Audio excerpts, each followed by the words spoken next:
From Storm Tracker 6, this is Forecast First, sponsored by Auto Owners Insurance. Simple human sense. Today we'll be seeing temperatures start in the 20s, but it will get better with time. Not necessarily because we're seeing an air mass change around, but because we have sunshine headed our way. That goes a long way this time of year. As the sun angle starts to get a little bit higher up in the sky, should be a nice afternoon. Problem is, though, messy weather's on the way. We're tracking it as 6 News This Morning continues. WLNS is here for you with 6 News This Morning. President Donald Trump is defending National Security Advisor Mike Waltz as his administration faces more questions about group chats discussing military attacks getting leaked. Good morning, Mid-Michigan. It's Wednesday, March 26th. I'm Jorma Duran. And I'm Megan Vaselli. Thank you so much for joining us. 6 News is here for you now with this morning's top stories. President Donald Trump and other top U.S. officials are downplaying a military leak from a group chat on the message app called Signal.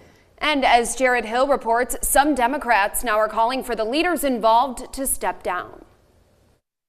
There was no classified information, as I understand it. President Donald Trump continued to downplay concerns over his national security advisor, accidentally adding reporter Jeffrey Goldberg from The Atlantic to a group chat discussing military attacks against Houthi rebels in Yemen. Somebody that was with Mike Waltz, worked for Mike Waltz at a lower level, had I guess Goldberg's number or called through the app. But late Tuesday, Waltz took responsibility. A staffer wasn't responsible, and look, I take full responsibility. I built the group. Though he denied knowing Goldberg. CBS News has learned that just last month, the National Security Agency issued a warning that Signal is a target of Russian hackers. On Capitol Hill, Republicans are pushing for more answers. I trust there'll be a thorough investigation and we'll get to the bottom of it. As some Democrats call for Waltz and Defense Secretary Pete Hegseth to be fired. There's got to be accountability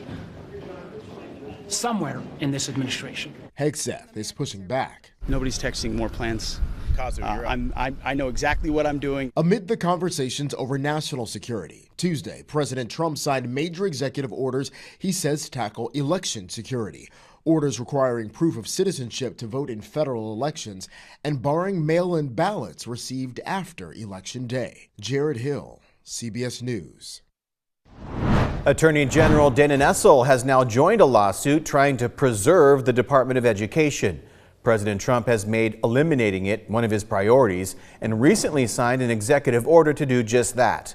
Michigan gets about $1.5 billion each year in federal education funding and supports about 1 in 7 students who need special services because of disabilities, low income, homelessness, immigration status, or those who live in rural districts. The Coalition of Attorneys General argue dismantling the Department of Education would strip those services from millions of students. On the flip side, the White House wants to eliminate the department as part of the effort to shrink the federal government and cut spending. New this morning, consumer confidence drops to a 12-year low as Americans worry about their financial future. The newest data from the Conference Board shows its consumer confidence index fell 7.2 points in March to 92.9, the fourth straight monthly decline and its lowest level since January of 2021. This monthly report from the Global Business Organization measures a person's assessment of current economic conditions and their outlook for the next 6 months.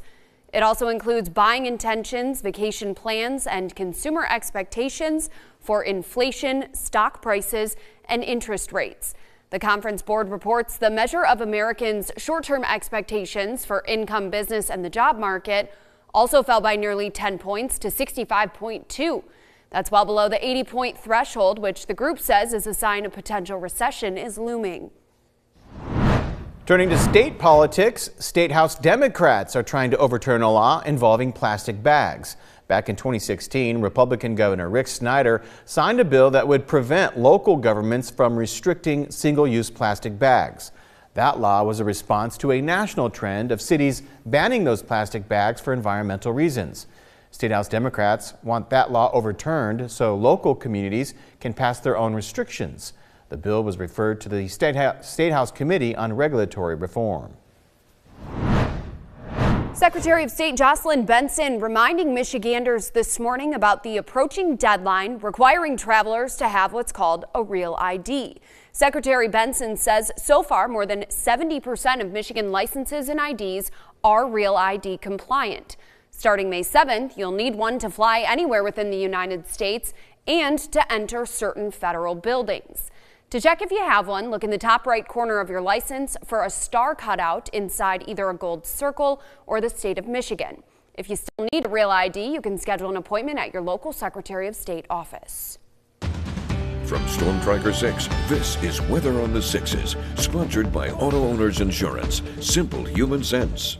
Our Capitol camera doesn't show it because the light from the Capitol kind of washes it out, but you can see the stars right now if you head outside. Just bundle up if you do. Temperatures yesterday only made it into the 40s for highs in our area. You can see that cold lobe dropping down over the Great Lakes, and right now we still have it in the area. We're at 27 degrees. Other spots around us are in the 30s at least, and this cool air is moving in because we have a dip down in the jet stream.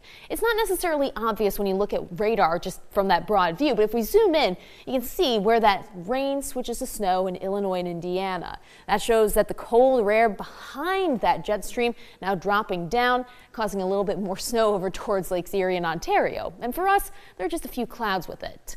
Pretty and Baby can hopefully bask in some sunshine today. We're going to be seeing a mix of some sun and some clouds, though I'm leaning more on the sunshine side of things by this afternoon. And that's again with temperatures that are back in the 40s. It is going to warm up with time, but when that happens, we bring in rain. So for Pretty and Baby, I think having cooler air and sunshine, definitely the better forecast and better furcast with green paws all day.